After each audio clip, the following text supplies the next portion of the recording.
بسم اللہ الرحمن الرحیم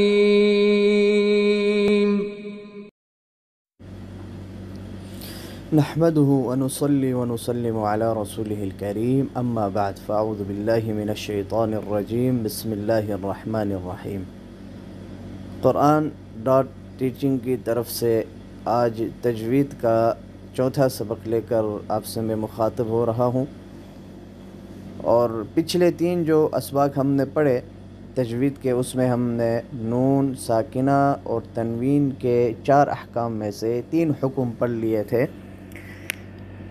پہلا حکم ہم نے پڑھا اظہار، دوسرا پڑھا ادغام، تیسرا پڑھا اقلاب۔ آج کے اس سبق میں سبق نمبر 4 کے اندر نون ساکنہ اور تنوین کے ان 4 احکام میں سے جو آخری حکم ہے جس کا نام ہے اخفاء، آج ہم اخفاء پڑھیں گے۔ سب کی تعریفیں، اظہار، ادغام، اقلاب، ہر ایک کی تعریف، مثالیں ہم نے پڑھ لی۔ اظہار سے مراد یہ ہے کہ نون ساکنہ اور تنوین کو بغیر غنہ کے ظاہر کر کے پڑھنا، جب ان کے بعد 6 حروف حلقی میں سے کوئی حرف آ جائے، خواہ ایک کلمہ میں ہوں یا 2 کلموں میں ہوں، اور مثالیں ہم نے پڑھی۔ اور اسی طرح جو ہے ادغام کی قسمیں، ادغام کے حروف، ادغام بالغنہ کے 4 حروف ینمو، اور بغیر غنہ کے 2 حرف لام اور را، یہ سارا کچھ ہم نے پڑھ لیا۔ آج ہم پڑھیں گے اخفاء۔ اخفاء کا ایک لغوی معنی ہے، ایک اصطلاحی معنی ہے۔ لغوی معنی اخفاء کا کیا ہے؟ الستر لکل شیء، یعنی چھپانا۔ اخفاء کہتے ہیں چھپانے کو۔ جیسے کوئی چیز چھپی ہوئی ہو تو اردو میں بھی ہم اسے کیا کہتے ہیں کہ یہ چیز مخفی ہے، یہ چیز کیا ہے؟ مخفی ہے۔ تو یہ اس کا لغوی معنی ہے، ٹھیک ہے۔ اور اس کی جو تعریف علم تجوید میں کی جاتی ہے وہ ابھی ہم پڑھ رہے ہیں۔ عربی میں اخفاء کے معنی ستر کے ہیں، یعنی چھپانا۔ جیسے اردو میں بھی کسی چھپی ہوئی چیز کو مخفی کہا جاتا ہے۔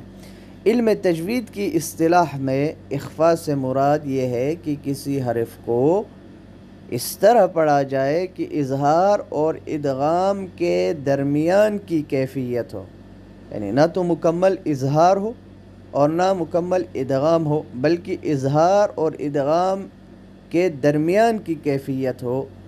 نون کی آواز کو غنہ کے ذریعے قدرے چھپایا جائے۔ جیسے ابھی ہم مثالیں جب لیں گے انشاءاللہ اس میں آپ اچھی طرح سمجھ جائیں گے۔ تو علم تجوید کی اصطلاح میں اخفاء کسے کہا جاتا ہے؟ اخفاء سے مراد یہ ہے کہ کسی حرف کو اس طرح پڑھا جائے کہ اظہار اور ادغام کے درمیان کی کیفیت ہو۔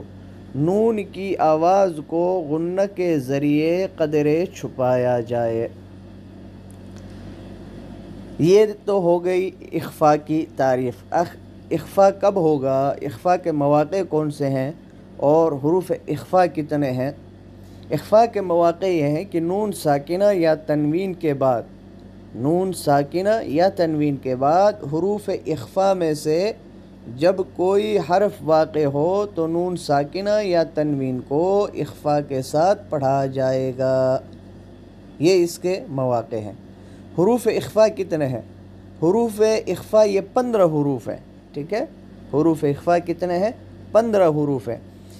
اب آسان طریقہ یہ ہے یاد کرنے کا، یا تو ایک عربی شعر میں ابھی آپ آگے یہ پڑھ کے سناؤں گا، یا تو یہ شعر جو ہے یہ یاد کر لیں، یہ تو بہت ہی اچھا ہوگا اگر آپ اسے یاد کر لیں۔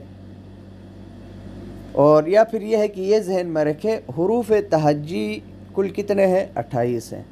حروف تہجی 28 ہیں۔ ہم نے کہا کہ 6 حروف اظہار کے تھے جنہیں حروف حلقی کہا جاتا ہے، حمزہ ہا، عین ہا اور غین خا۔ حمزہ ہا، عین ہا، غین خا، 6 یہ حروف ہو گئے۔ اور 6 ہم نے ادغام کے حروف پڑھے تھے یرملون کے اندر، یا، را، میم، لام، واو، نون۔ 6 اور 6 کتنے ہو گئے جی؟ 12 ہو گئے، ٹھیک ہے۔ اور ایک حرف ہم نے پڑھا تھا اقلاب کا جو کہ با ہے۔ تو 6 حروف حلقی یعنی حروف اظہار 6، حروف ادغام 12، ایک حرف اقلاب کا 13۔ ان 13 حروف کو نکال دیں، باقی جتنے حروف بچتے ہیں وہ سارے کے سارے اخفاء کے حروف ہیں، یعنی 15 حروف بنتے ہیں۔ تو دیکھتے ہیں حروف اخفاء۔ حروف تہجی کی کل تعداد 28 ہے، ان میں سے اظہار کے 6 حروف حمزہ ہا، عین حا، غین خا، اور ادغام کے 6 حروف یرملون یعنی یا، را، میم، لام، واو، نون، اور اقلاب کا ایک حرف یعنی با علیحدہ کر دیا جائے، جن کی تعداد 13 بنتی ہے۔ لہٰذا 28 میں سے ان 13 حروف کو نکال دینے کے بعد باقی 15 حروف بچ گئے۔ اب یہی باقی ماندہ 15 حروف حروف اخفاء ہیں، جن کی تفصیل یہ ہے۔ کون سے ہوئے جی؟ صاد، ذال، ثاء، کاف، جیم، شین، قاف، سین، دال، طا، زا، فا، تا اور ضاد۔ ٹھیک ہے؟ اب اس طرح اگر آپ یاد کریں صاد، ذال، ثا، یہ آپ کو بھول جائے گا، یاد نہیں رہے گا۔ ٹھیک ہے؟ اس کے لیے بہتر یہ ہے کہ آپ عربی کا یہ شعر یاد کریں۔ آسان ہے، تھوڑا سا 2-4 منٹ 5 منٹ آپ کے لگیں گے، لیکن ایک بار اگر آپ اسے یاد کریں گے تو انشاءاللہ یہ پھر آپ کو کبھی بھولے گا نہیں۔ وہ شعر کیا ہے؟ صف ذا ثنا کم جاد شخص قد سما۔ ہر کلمے کا پہلا حرف، اب جیسے صف میں صاد، ذا میں ذال، ثنا میں ثا، کم میں کاف، جاد میں جیم، شخص میں شین، قد میں قاف، سما میں سین۔ اسی طرح دم میں دال، طیباً میں طا، زد میں زا، فی میں فا، تقن میں تا، ضع میں ضاد، ظالمہ میں ظا۔ یعنی ہر کلمے کا جو پہلا حرف ہے وہ حرف اخفاء کا ہے۔ تو اس کو ہم یوں یاد کریں گے، صف ذا ثنا کم جاد شخص قد سما، دم طیباً زد فی تقن ضع ظالما۔ صف ذا ثنا کم جاد شخص قد سما، دم طیباً زد فی تقن ضع ظالما۔ اس شعر کو آپ یاد کریں۔ اب ان کی مثالیں آپ یہاں دیکھ سکتے ہیں۔ یہ ایک نقشہ میں نے نیٹ سے لیا ہے آسانی کے لیے، بجائے اس کی کہ میں خود سے لکھوں، یہ نیٹ سے لیا ہے لکھا ہوا۔ یہ مثالیں ہیں۔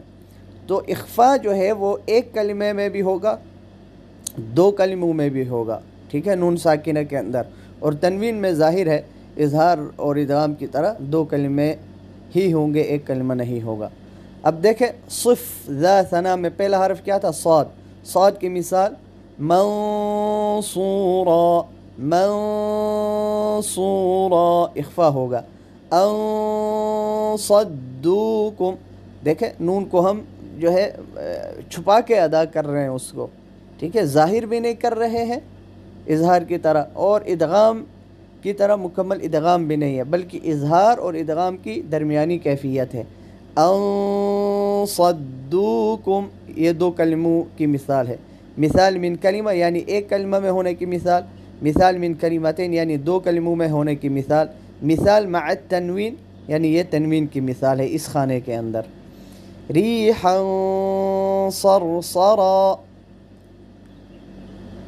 ذال کی مثال وَأَنذِرْهُمْ مَنْ ذَا الَّذِي ظِلٍّ ذِي ثَلَاثٍ وَالْأُنثَى فَمَنْ ثَقُلَتْ مَاءً